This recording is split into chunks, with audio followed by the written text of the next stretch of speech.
दिल्ली में जंगल के अंदर जिस मकान में आपको लेकर चल रहा हूँ उस तरफ कोई नहीं जाता। कभी इसमें एक नवाब का परिवार रहता था, अब कोई बचा नहीं है। महल वीरान, भुतहा और खंडहर हो चला है। केजरीवाल सरकार ने इस महल को पर्यटन केंद्र बनाने का मन बनाया है, इसलिए मालचा महल की तरफ चलना लाजमी सा हो गया है। मैं आपका स्वागत करता हूं। मैं दिल्ली में जंगल के भीतर एक महल को आया हूं। यह महल आज की तारीख में खंडहर है और इस खंडहर के भीतर एक जिंदगी जो शाही और नवाबी थी, वो अपने खंडहर होने का बोझ लगातार ढोती रही और खत्म हो गई। एक महल के खंडहर होने, उस खंडहर के भीतर एक खंडहर जिंदगी के लगातार जूझते रहने और खत्म हो जाने की अजीब सी कहानी है यहाँ। इस महल या खंडहर को आज की तारीख में मालचा महल कहते हैं। दिल्ली का सुल्तान फिरोज शाह तुगलक इसको शिकारगाह के तौर पे बनवा गया था, यानी जब सुल्तान शिकार करने के लिए आता था तो यहाँ ठहरा करता था। लेकिन पिछले कई दशकों से यहाँ अवध के नवाब वाजिद अली शाह की परपोती बेगम विलायत महल अपने बेटे रजा महल और अपनी बेटी सकीना महल के साथ रहती थी। हाल ही में रजा महल का इंतकाल हुआ, वो आखिरी वारिस थे, इसलिए अब इस महल में या मालचा महल के अंदर कोई नहीं रहता।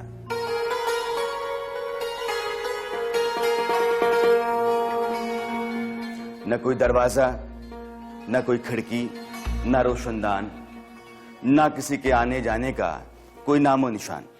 ये कालीन है जो लगता है कि यहाँ शाही लोग पहले रहते होंगे। यह बहुत पुरानी सी कालीन है, जहां भी आप देखेंगे धूल पड़ी हुई है। कहते हैं कि अली रजा किसी से मिलते जुलते नहीं थे और जब कभी कोई आता था तो उस पर बंदूक तान दिया करते थे। अकेले रहा करते थे, अकेले अपनी जिंदगी चलाया करते थे और उनको कुछ लोगों ने यहां से अकेले ही जंगल के बाहर जाते और फिर जंगल से होकर यहां आते देखा है। जब इंसान इतने सूने घर में, इतने वीराने में, जंगल में आकर के रहता हो, अकेला हो, तो फिर वो अपना समय कैसे काटते होंगे? वो लगी एक बुक थी, वो उनको पढ़ने लिखने का बहुत शौक था। कहानियाँ लिखता था कि मैं कैसे यहाँ पे काट रहा हूँ, वो लिखता था डायरी में। तो वो डायरी सारी पुलिस वाले ले जा के चुके हैं। जब भी हमने उनको देखा तो लिखते ही रहते थे वो।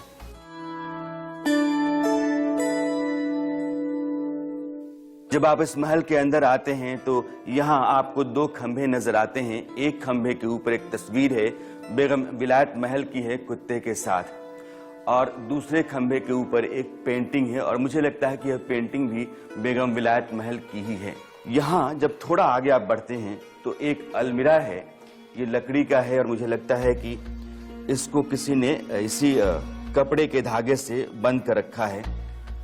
और आप खोलते हैं तो पुराने बहुत सारी किताबें हैं और कुछ चिट्ठियां भी लगती हैं। अब ये किताब जो है द अनसीन प्रिंसेस विलायत महल औध, ये विलायत महल के ऊपर लिखी हुई किताब है और इसका जो कवर है यह वही पेंटिंग है जो पेंटिंग यहाँ खंभे के ऊपर लगी हुई है।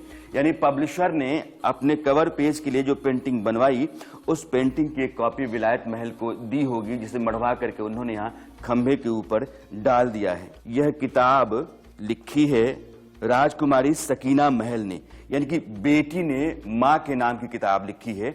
इसी खंडहर में सकीना महल रहती थी बेटी। अपनी माँ विलायत महल पर उन्होंने ये पूरी किताब लिखी है और कहीं कहीं उनकी अपनी लिखावट भी है कुछ पन्नों के ऊपर। यह किताब के अंदर जो तस्वीरें हैं वो बताती हैं कि विलायत महल अपने आप को अवध के नवाब खानदान से ही जोड़कर बताती रही हैं। यह पन्ना जहाँ लिखा हुआ है रूलर्स ऑफ अवध, प्रिंसेस विलायत महल। ये तस्वीर भी बेगम विलायत महल ने यहीं खिंचवाई थी, क्योंकि आप देखेंगे कि यह जो ग्रिल है, ग्रिल के बगल में सीढ़ियों से होकर ऊपर जाने का रास्ता है, यह सब कुछ यहीं का है। कालीन डालकर, गमले डाल करके ये अंदाजा पैदा करने की कोशिश की गई कि यह महिला शाही है, खानदानी है। विलायत महल, सकीना महल और उनके बेटे अली रजा महल, जिनका इंतकाल हाल ही में हुआ, जिनके इंतकाल के बाद पहली बार कोई टेलीविजन चैनल इस महल के भीतर दाखिल हो सका है उन तीनों की कहानी है ये। यह जो महल है, मालचा महल, यह बेगम विलायत महल को जब गृह मंत्रालय ने दिया तो यह पोजीशन लेटर मान लीजिए गृह मंत्रालय की तरफ से आया हुआ था और वो इसी फाइल में रखा हुआ है। द बेगम ऑफ अवध, शहजादी विलायत महल, यानी उन्होंने अपने नाम का लेटर हेड भी बनवा रखा था और इस पर वो चिट्ठियां लिखा करती थीं। ये जो लेटर हेड्स हैं शहजादी विलायत महल के नाम पर, इन पर जो कुछ भी लिखा गया है, मैं आपको समझाने की कोशिश करूं तो अवध नवाब खानदान का इतिहास इस पर दर्ज है। 1757, 1781, 1857, 1911 तक का जिक्र है, 1983 तक का जिक्र है। धीरे धीरे कैसे यह खानदान गुमनामी में जाता रहा, बदहाली और फटेहाली का शिकार होता रहा, उसी का दर्द उन्होंने यहाँ लिखा है।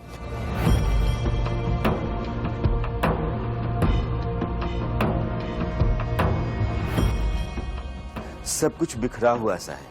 यहाँ जितनी भी चीजें आप देखते हैं ये सारी सड़ी गली सी हैं, जैसे कोई आदमी अपनी जिंदगी सहेजने की लगातार कोशिश करता हो और जिंदगी ज्यादा बिखरती जाती सी हो। कुछ भी यहाँ दुरुस्त नहीं दिखेगा आपको, न खाने का बर्तन, न खाने की चीजें। हाँ, कुछ चीजें ऐसी हैं जो नफासत की गवाही देती हैं, जैसे ये कोक का डब्बा, एक रेडियो है फिलिप्स का, बल्कि 2 in 1 है, टेप और रेडियो दोनों इसी में है, लेकिन ये अभी काम नहीं कर रहा है। ये लकड़ियां हैं, मुझे लगता है कि लकड़ियों पर ही खाना बनता होगा। आधी जली लकड़ी यहाँ पड़ी हुई है।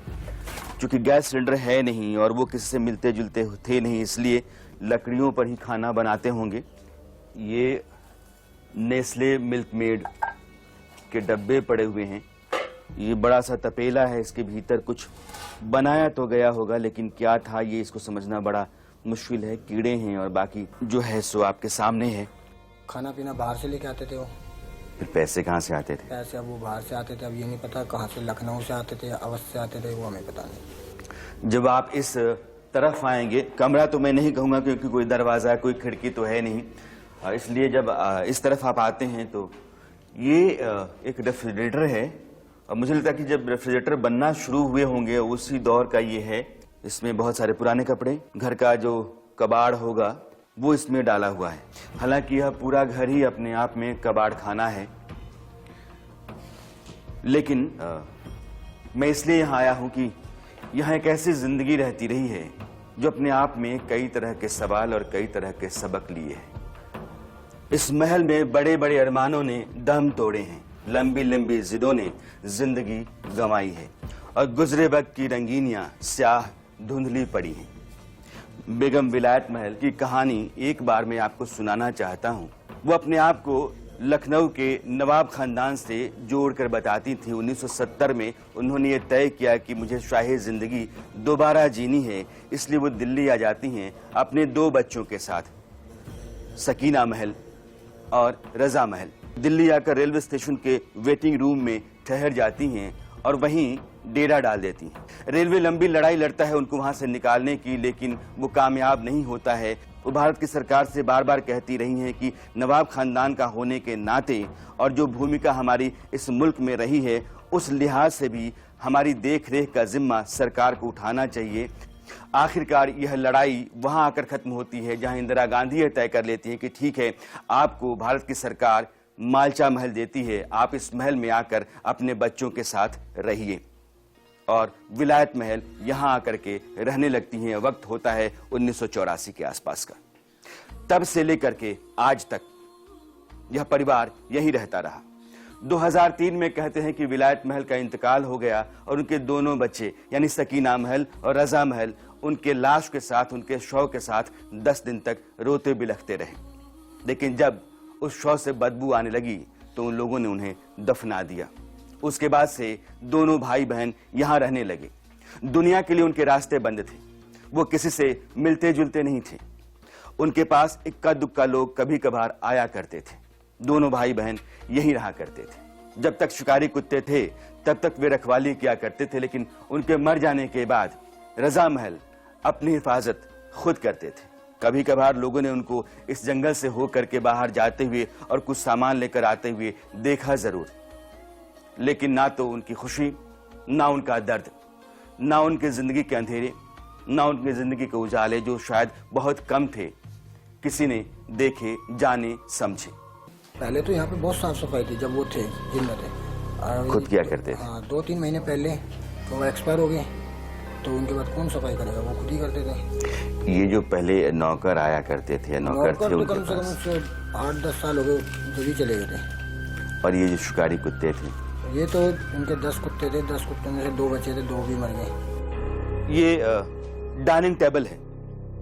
इस टेबल के चारों तरफ केन की कुर्सियां हैं, बेत की, प्लेट्स हैं, और इधर एक टेबल पड़ा हुआ है, बल्कि 2 टेबल जो पुराने से है जोड़े गए, उनके ऊपर एक दरी है, और फिर यहाँ ग्लास है, प्लेट है, कप है, जार है, मर्तबान है, बाउल है, चम्मच है, फोक है, यानी कि एक भरी पूरी रसोई की जितनी भी जरूरी चीजें होती हैं वो यहाँ हैं, और जिस तरीके की हैं वो बताती हैं कि उनकी पसंद कैसी रही होगी, अच्छी, नफीस। ये कागज का टुकड़ा है, देखिए, और ये वेस्टर्न यूनियन की तरफ से आया हुआ है, यहाँ पड़ा हुआ था। वेस्टर्न यूनियन के जरिए इनके पास पैसे आए हैं 2615 रुपए, अली रजा महल के नाम से पैसे आए हुए हैं, और मालचा महल, मालचा रोड, चाणक्यपुरी, नई दिल्ली, 2615 रुपए। ये रुपए आए हैं इंग्लैंड से, और मुझे लगता है कि ये कागज वेस्टर्न यूनियन का ही है, और यह भी पैसा भेजा गया है 2468 रुपए इंग्लैंड से किसी साहब ने भेजे हैं, और रिसीविंग भी है यहाँ अली रजा महल की 2468 रुपए, 2615 रुपए। ये वेस्टर्न यूनियन के जरिए यानी ब्रिटेन से ये पैसे अली रजा के नाम भेजे गए हैं, जिसे उन्होंने यहाँ रिसीव किया है। कोई आदमी है इंग्लैंड में जो अली रजा को पैसे भेजा करता था ताकि वो अपना गुजर बसर कर सकें।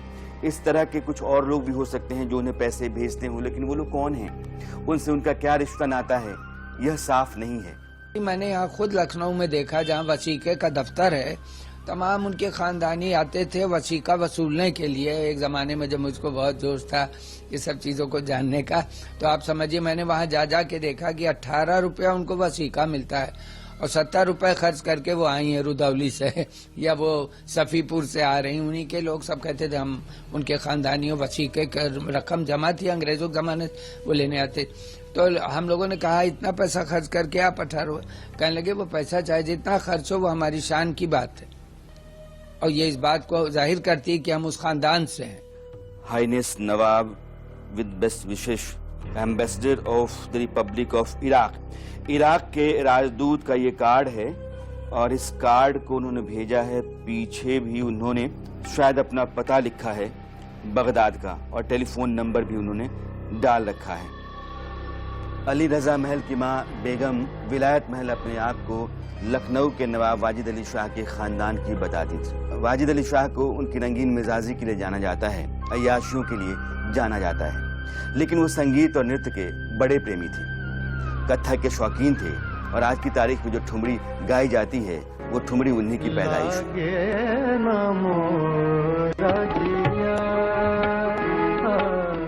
लेकिन वाजिद अली शाह ने अपनी जिंदगी में बेइंतहा मोहब्बत की, बेपनाह लोगों से की, बेशुमार लोगों से की। जिस किसी पर उनका दिल आ गया उसको उन्होंने बेगम बना लिया।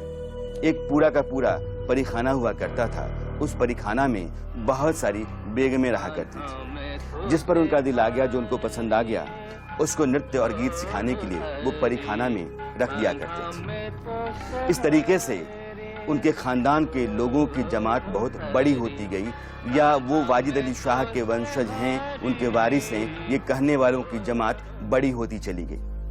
बाद में जब गदर 1857 का गदर हो गया और वाजिद अली शाह को हटा दिया अंग्रेजों ने, देश निकाला दे दिया, और उनके वारिस से परेशान होने लगे, तो उन्होंने कहा कि 60 साल की उम्र के बाद, यानी वाजिद अली शाह जब 60 साल के हो गए थे, उसके बाद से वो बच्चा पैदा करने की हालत में नहीं थे।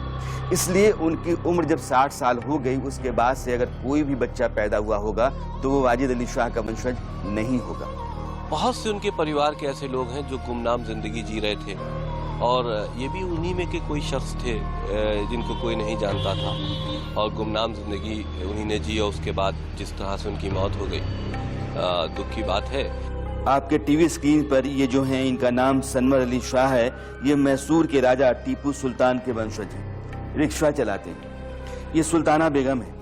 सनवर और दिलावर इनके भाई थे। कोलकाता में टीपू सुल्तान की जो शाही मस्जिद है उसी के पास रहते हैं। दोनों भाई परिवार का गुजारा करने के लिए रिक्शा चलाते हैं। ये उड़ीसा के टिगरिया रियासत के पूर्व राजा ब्रह्मराज महापात्रा हैं। कभी 25 लग्जरी कारें हुआ करती थी, नौकरों की बड़ी जमात हुआ करती थी, लेकिन बाद में हालत ऐसी हो गई कि लोग आसपास के जो थे वही इनका राशन पानी जुटाते थे, दिया करते थे। मीना कुमारी को आप जानते होंगे, मशहूर बेहतरीन अदाकारा। आज भी उनके करोड़ों कदरदान हैं। शोहरत की बुलंदी तक पहुंची, लेकिन जिंदगी यूं पलटी कि आखिरी वक्त में अस्पताल का बिल चुकाने तक को पैसे नहीं थे।